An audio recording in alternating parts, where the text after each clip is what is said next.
Dans cette vidéo, vous allez apprendre l'une des meilleures techniques pour ne pas finir en spam. C'est ce qu'on appelle le spin task. Tout simplement vous montrer pourquoi c'est important, vous expliquer comment le mettre en place et qu'est-ce que c'est exactement, puis le faire manuellement mais aussi automatiquement à l'aide de l'intelligence artificielle. Et je vais vous donner un lien qui vous permettra de générer ce spin task grâce à l'intelligence artificielle. C'est ce que j'utilise dans mon agence, on est 10 et on a mis des mois à le développer et moi je vous l'offre gratuitement. Restez bien jusqu'à la fin de la vidéo pour savoir comment l'utiliser et vous y avez déjà accès, c'est le premier lien dans la description. Mais restez bien jusqu'à la fin pour bien l'utiliser et pas faire d'erreur. Mais tout d'abord, pourquoi c'est important? Imaginez, vous envoyez le même mail à plus de 200 personnes. Alors, Gmail et Outlook vont considérer que vous êtes un spammer.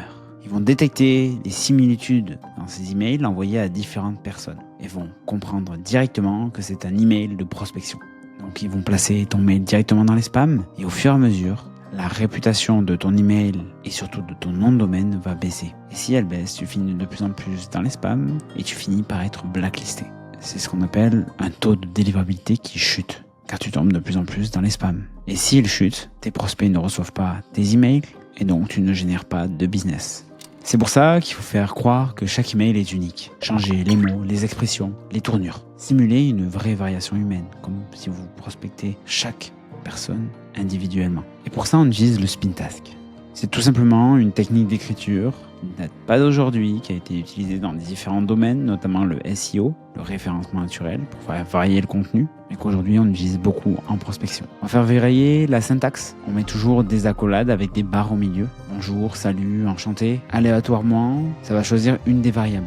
Et le plus beau, c'est que ça s'applique à tout. On peut le faire sur les mots, sur une phrase, avoir une alternative d'une même phrase qui veut dire la même chose, sur un paragraphe entier, ajouter des variantes dans des variantes dans des variantes, nous permet d'avoir des centaines de probabilités d'un email et donc de créer un email unique. Après, peut-être que faire de la prospection, faire tout ça, ça vous ennuie, vous n'avez pas le temps, pas l'expertise, alors faites-nous confiance. On peut s'occuper de tout ça pour vous et bien plus encore, car j'ai une agence de prospection et c'est le deuxième lien dans la description pour prendre rendez-vous avec nous.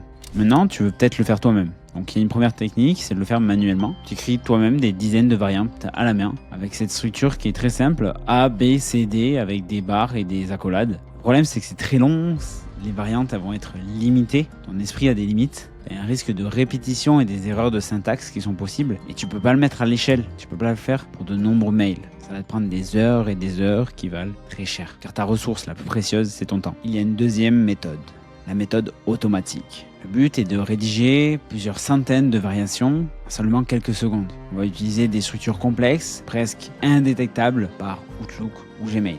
L'avantage, c'est le gain de temps, c'est indéniable. La richesse lexicale, on n'est pas tous Molière, du coup, ça va être ultra personnalisable. On peut faire des A/B testing assez facilement, tester des variantes différentes également. Et on peut le mettre facilement à l'échelle, ce qu'on appelle en anglais très scalable. Comment le faire? Il faut utiliser l'IA.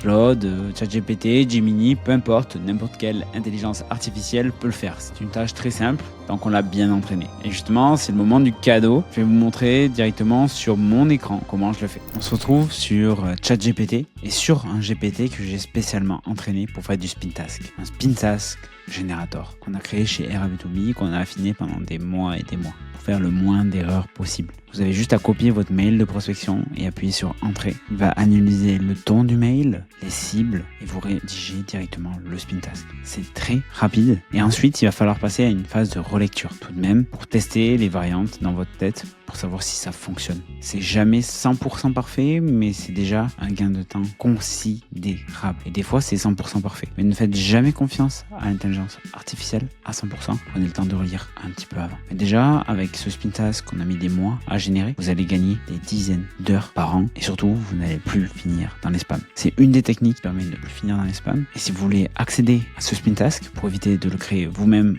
en faisant des erreurs, alors c'est le premier lien dans la description. Vous rentrez vos coordonnées et vous avez accès à ce GPT. C'est un lien que je vous enverrai par mail. Maintenant, si vous avez appris quelque chose dans cette vidéo, c'est très important de la liker et de la commenter pour montrer à l'algorithme que mes vidéos servent à quelque chose. N'hésitez pas à la partager à un ami à qui ça peut servir. Sur ce, je vous laisse. C'était Louis Deslus, alias La Grosse Moustache sur LinkedIn.